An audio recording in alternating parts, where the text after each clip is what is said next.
08423752016 sebagai materi pertama dari kelompok 10.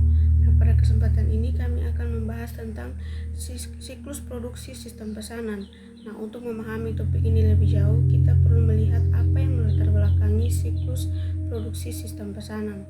Nah, pada saat ini, perkembangan dunia industri dan bisnis semakin pesat dan persaingan antar perusahaan semakin ketat.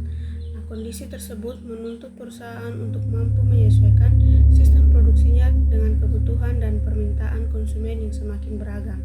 Salah satu sistem produksi yang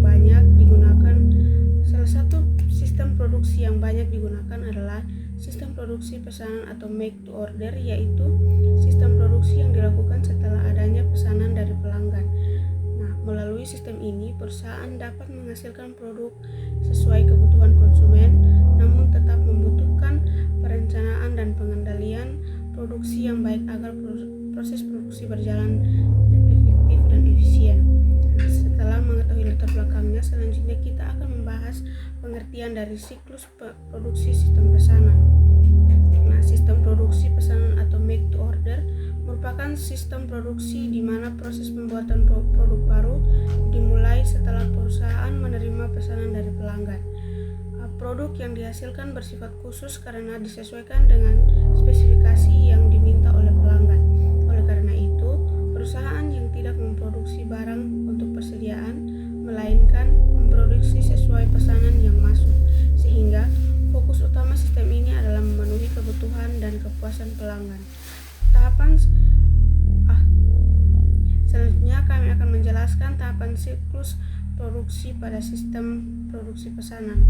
Nah, tahapan ini menggambarkan alur proses produksi yang dimulai dari pencatatan pesanan pelanggan hingga produk yang dikirimkan. Setiap tahap saling berkaitan dan berperan penting dalam memastikan pesanan dapat dipenuhi sesuai spesifikasi, kualitas, dan waktu yang telah disepakati. Nah, tahap yang pertama adalah tahap pencatatan pesanan pelanggan, di mana perusahaan mencatat secara lengkap spesifikasi, jumlah, serta waktu penyelesaian yang diinginkan. Selanjutnya dilakukan analisis dan konfirmasi pesanan untuk memastikan bahwa pesanan tersebut dapat diproduksi sesuai kemampuan perusahaan. Setelah pesanan dikonfirmasi, perusahaan dapat melakukan perencanaan dan penjadwalan produksi agar proses produksi dapat berjalan tepat waktu. Kemudian dilakukan pengadaan bahan baku dan sumber daya yang dibutuhkan sesuai dengan pesanan. Nah, tahap yang berikut adalah pelaksanaan proses produksi sesuai spesifikasi pelanggan. Nah, terakhir yaitu dilakukan pengendalian kualitas untuk memastikan produk sesuai standar sebelum produk dikirimkan kepada pelanggan sesuai waktu yang telah disepakati. Sekian materi dari saya, selanjutnya akan dijelaskan oleh teman saya. Juga tahap perencanaan sistem pemasaran. Yang pertama yaitu alur, terdiri dari 12 poin, tapi di sini saya hanya menjelaskan 6. Yang pertama yaitu pelanggan menyampaikan pesanan. Nah, ini dimulai ketika pelanggan menyampaikan pesanan dan menentukan harga atau melihat harga yang sudah ditentukan dan menentukan harga tersebut. Yang kedua yaitu penerimaan pesanan oleh bagian pemasaran. Nah, bagian pemasaran menerima pesanan dari pelanggan. Yang ketiga yaitu analisis dan evaluasi pesanan, di mana bagian pemasaran menganalisis dan mengevaluasi pesanan tersebut. Yang berikut yaitu yang keempat, konfirmasi pesanan kepada pelanggan. Nah, di mana bagian pemasaran mengkonfirmasikan pesanan kepada pelanggan apakah pesanan itu sudah sesuai dengan kriteria atau yang dibutuhkan pelanggan atau belum. Yang kelima yaitu perencanaan dan produksi, di mana bagian pemasaran merencanakan pesanan tersebut dan kemudian memproduksi pesanan yang sudah dipesan oleh pelanggan tersebut. Yang keenam dan terakhir yaitu penjadwalan produksi, di mana bagian pemasaran menjadwalkan produksi tersebut kapan akan dilaksanakan dan kapan akan dikirim kepada pelanggan tersebut. Materi yang berikut yaitu peran perencanaan. Yang pertama, menentukan kebutuhan bahan baku. Nah, di sini bagian pemasaran menentukan kebutuhan bahan baku itu berapa yang harus dibutuhkan. Yang kedua yaitu mengalokasikan tenaga kerja dan mesin, di mana mereka menetapkan tenaga kerja dan mesin, kira-kira mereka membutuhkan tenaga kerja berapa dan mesin sebanyak berapa. Yang ketiga yaitu menyusun jadwal produksi. Nah, mereka menyusun jadwal produksi, kapan produksi itu akan dilaksanakan dan kapan produksi itu akan diakhiri dan kemudian dikirim kepada pelanggan. Produksi itu dilaksanakan dan kemudian diolah, diproduksi kemudian dikirim kepada pelanggan. Yang keempat yaitu mengendalikan waktu dan biaya produksi, di mana mereka harus memanage waktu dan mereka harus mengendalikan waktu dan biaya produksi sehingga tepat. Yang kelima yaitu menjaga kualitas produksi. Mereka harus menjaga kualitas produksi agar produk yang mereka produksi atau pesanan yang mereka produksi itu kualitasnya bagus sehingga pelanggan merasa senang, merasa puas dengan apa yang sudah mereka produksi. Yang keenam yang terakhir itu mengoreksi penyimpangan produksi, di mana mereka harus menilai atau mengoreksi pesanan penyimpangan dari produksi mereka, apakah dia menyimpang dari apa yang mereka inginkan dan pesanan yang pelanggan inginkan ataupun tidak. Demikian materi yang sudah saya jelaskan. Materi selanjutnya akan dijelaskan oleh.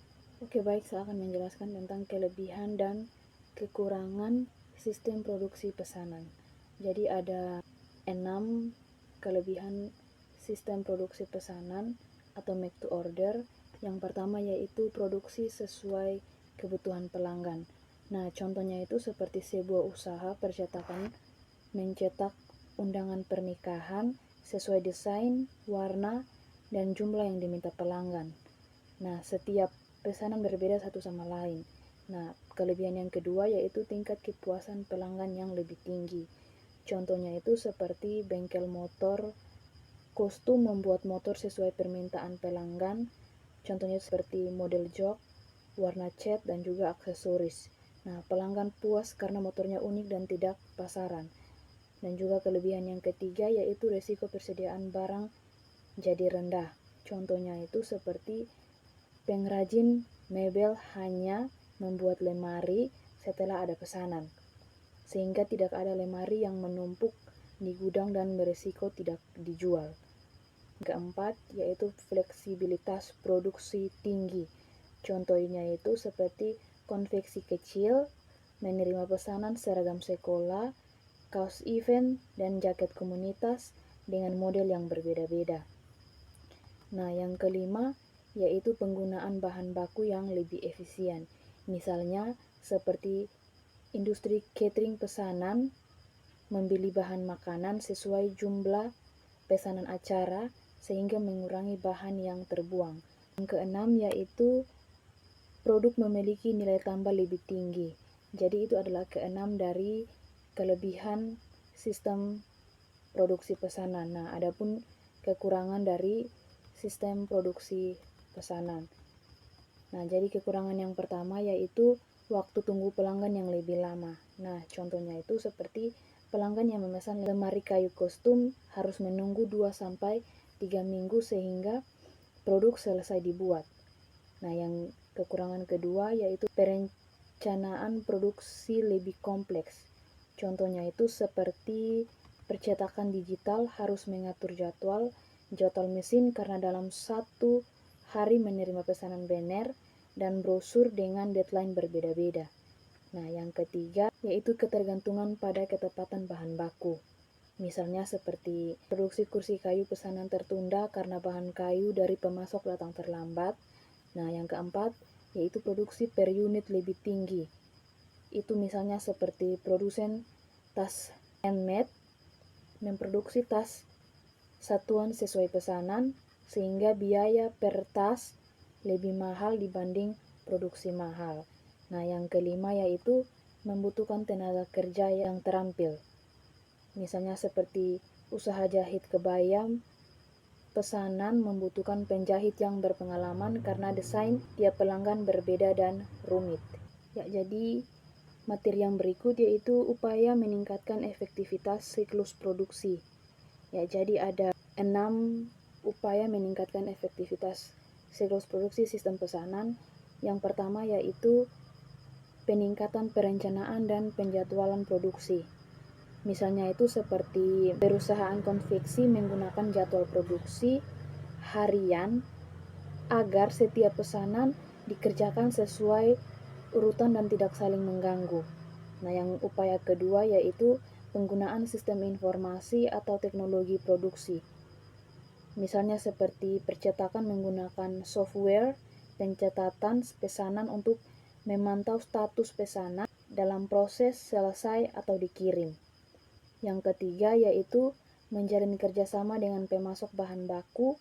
Contohnya seperti pengrajin furniture memiliki pemasok kayu tetap agar bahan baku cepat tersedia saat pesanan masuk. Nah, yang keempat yaitu standarisasi proses kerja tertentu.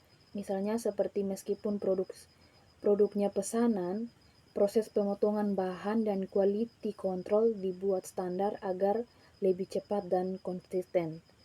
Nah, yang kelima yaitu peningkatan keterampilan tenaga kerja.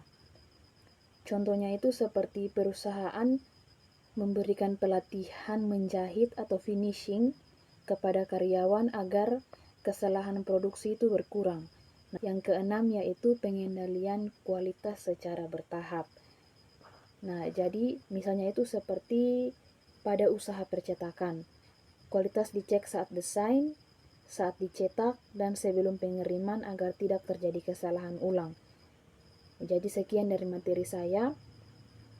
Jadi saya akan memberikan kesimpulan bahwa sistem produksi pesanan atau make to order merupakan sistem produksi yang dijalankan berdasarkan pesanan dari pelanggan sehingga produk yang dihasilkan dapat disesuaikan dengan kebutuhan dan spesifikasi yang diminta. Nah, sistem ini juga memberikan keuntungan bagi perusahaan karena dapat mengurangi risiko persediaan barang jadi serta meningkatkan kepuasan pelanggan. Nah, namun keberhasilan penerapannya sangat berkurang pada perencanaan dan pengendalian produksi yang lebih baik. Dengan pengelolaan siklus produksi yang efektif, perusahaan dapat menyelesaikan pesanan tepat waktu, menjaga kualitas produk, serta meningkatkan efisiensi dan daya saing perusahaan. Demikian presentasi saya. Terima kasih.